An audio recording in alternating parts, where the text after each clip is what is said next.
Friends, Radhe Radhe सभी को। और इस प्यार भरे फरवरी महीने में आप सभी मजे से होंगे और हम भी मजे से हैं। और हम जा रहे हैं महाकुंभ। हमारे साथ एक प्यारी सी परी, दो परी, और ये भी दोनों जा रही हैं। और चांद भी बहुत सुंदर निकला हुआ है जो आपने देख लिया है। तो हमने करी है टेम्पो ट्रैवलर 20 लोगों की, और वो हमें 20 लोगों को लेके जा रही है महाकुंभ। लेकिन हमारे लोग 17 हैं। तो 3 जो भी एक्स्ट्रा हैं जिनका मन है हमारे साथ जाने का, वो आ सकते हैं। रास्ता है जिससे हमारा टेम्पो ट्रैवलर आने वाला है। एक्चुअली हमने टेम्पो ट्रैवलर किया था और वो नहीं आया।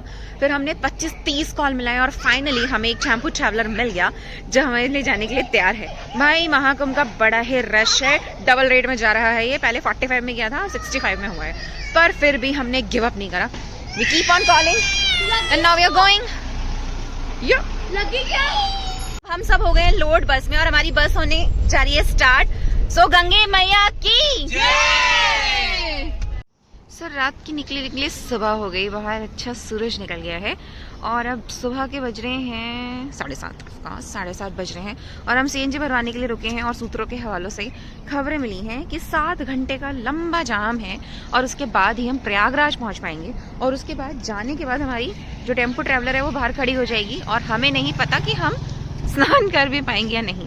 पर अभी क्योंकि हम 17 लोग हैं तो वी आर चर्च विमर्श चल रहा है और लेट्स सी कि हम क्या डिसाइड करते हैं। अभी तक का तो यही प्लान है कि हम जा रहे हैं, पर अगर 7 घंटे का लंबा जाम हुआ तो हम वापस भी जा सकते हैं अपने घर को। अब बज गए हैं दिन के 3 और हम ऑलमोस्ट 18 घंटे से ट्रैवल कर रहे हैं। और ना हम पहुंचे हैं बहुत ही कानपुर में और पूरे रास्ते में बहुत रश है। वॉशरूम्स अवेलेबल नहीं है तो बहुत गंदे हैं। रूम्स अवेलेबल नहीं है, अगर आप रूम्स लेना चाहते हैं तो रूम्स भी नहीं मिलेंगे आपको।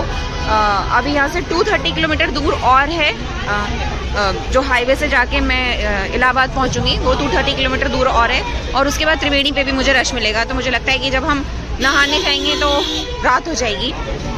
अभी तो मौसम अच्छा है, नहाने लायक है, बट रात को ठंडी हवाएं चलती है ऐसा राजनगर में तो हो सकता है वहाँ पे भी चले। तो लेट्स सी हम कैसे कर पाते हैं। Thank you. तो हम जैसे तैसे प्रयागराज पहुँच गए हैं और ये अगले दिन के 6 बज रहे हैं। मतलब कि हमें टोटल 30 घंटे 32 आवर्स हो गए हैं चले हुए।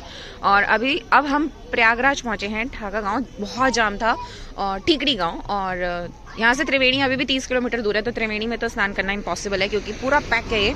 और यहाँ से अगर आपको जाना है तो आप पैदल ही जा सकते हैं। और हमारे साथ मेरी फैमिली है, मैं भी नहीं चल पाऊंगी। मतलब 32 घंटे की ट्रैवल हो गई, हम इस टेम्पो ट्रैवलर में चल रहे हैं तो मैं भी नहीं जा पाऊंगी। तो अब हम जाएंगे यहाँ से फाफा घाट है कोई 6 किलोमीटर यहाँ से, वहाँ जाके हम स्नान करेंगे और फिर बैक टू दिल्ली। और वही है कि हो सकता है कि हमें फिर से दिल्ली जाने में 24 घंटे से ज़्यादा लग जाए। तो लेट्स सी कैसे होता है। हेलो, तो गाइस हम कल से ट्रैवल कर रहे हैं और अब पहुँचे हैं, लेकिन हम उस वाले महाकुंभ में नहीं जा रहे हैं। हम परसों से ट्रैवल कर रहे हैं, परसों से। और गाइस आज संडे हो चुका है। 40 घंटे के बाद हम सिंगवेरपुर घाट पहुंच गए हैं और अब हम यहीं नहाएंगे। यस, ये त्रिवेणी नहीं है। त्रिवेणी जाना ऑलमोस्ट इम्पॉसिबल है क्योंकि अभी 30 किलोमीटर और दूर है और उसमें जाने के लिए हमें 12-13 घंटे और चाहिए। और 30 किलोमीटर भी शायद आपको वॉक करके ही जाना पड़ेगा क्योंकि रोड्स पूरी पैक हैं। तो हम यहाँ पे ही नहाएंगे। प्रयागराज ही है यहाँ पे कहीं से, तो कुछ तो गंगा जी के साथ साथ यमुना और सरस्वती भी मिल ही रही होगी। इसी उम्मीद के साथ हम यहीं सब नहाने वाले हैं। यहाँ ओके सी फैसिलिटी है, सारी चेंज रूम है, हम चेंज कर लेंगे यहाँ पे। और अब हम यहीं स्नान करके बैक टू होम। की जय, हर हर गंगे।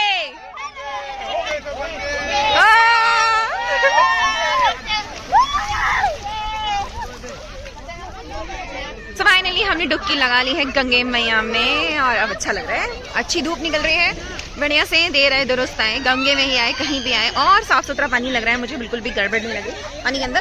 तो हम भी चले नहाने। साध्वी क्या है?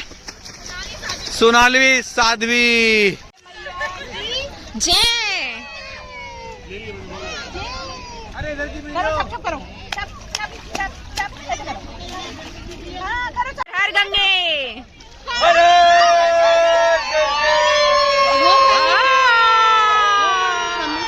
ये संगवेरपुर धाम, भगवान राम यहाँ जब 14 वर्ष के लिए वनवास निकले तो यहाँ तक वो रथ से आए। कि सीता सचिव सहित दो भाई ले जाए। यहाँ तक वो रथ से आए। यहाँ माता सीता, प्रभु भाई लखन जी को और राम जी यहीं पे उपस्थित हो जाते हैं श्रृंगेरपुर धाम पे।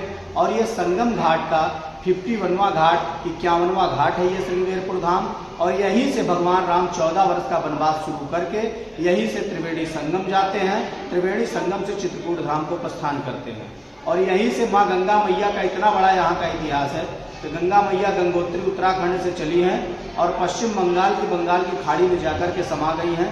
लेकिन माँ गंगा मैया किसी दानव मानव से वार्तालाप बातचीत नहीं किया है। लेकिन श्रृंगेरपुर धाम में माँ गंगा जी मुखवती कही गई है, क्योंकि माता सीता यहाँ गंगा के सामने खड़ी होकर के रोने लगी।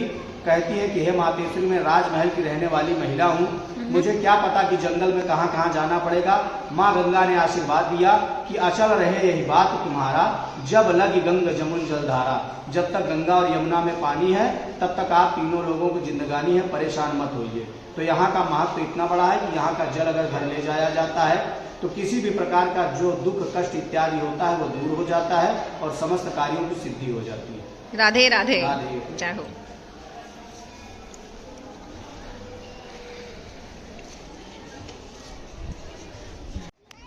तो ये संगमेश्वर घाट पे हमने नहा के अपनी यात्रा कर ली है पूरी, क्योंकि त्रिवेणी में नहाना थोड़ा सा मुश्किल है। और अगर आप मुझसे पूछें तो आप 17-18 दिन बाद ही त्रिवेणी में आए और तभी अपना स्नान पूरा करें, क्योंकि अभी कोई फायदा नहीं है यहाँ आने का। बहुत रश है, बहुत ज़्यादा रश है और पाप तो गंगा मैया भी धो देती है।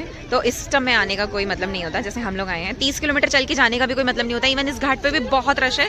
हम लोगों ने क्रॉस करके, बोट से हम क्रॉस करके इधर आ गए, वरना उधर की साइड बहुत रश है, तो हम बोट करके क्रॉस करके इधर आ गए और यहाँ हमने आराम से अपना स्नान किया था। तो इसी के साथ हमारी यात्रा खत्म होती है और अब हम आ गए हैं बोट से वापस अपने दूसरे तरफ, जहाँ पे काफ़ी भीड़ थी। संगमेश्वर धाम है ये, संगमेश्वर घाट। काफ़ी भीड़ है यहाँ पे भी, क्योंकि त्रिवेणी में नहाना थोड़ा सा मुश्किल है, तो यहाँ पे भी काफ़ी भीड़ है। बट ओवरऑल हमें नहा के स्नान करके बहुत मज़ा आया पवित्र जल में। आने जाने के हैं तो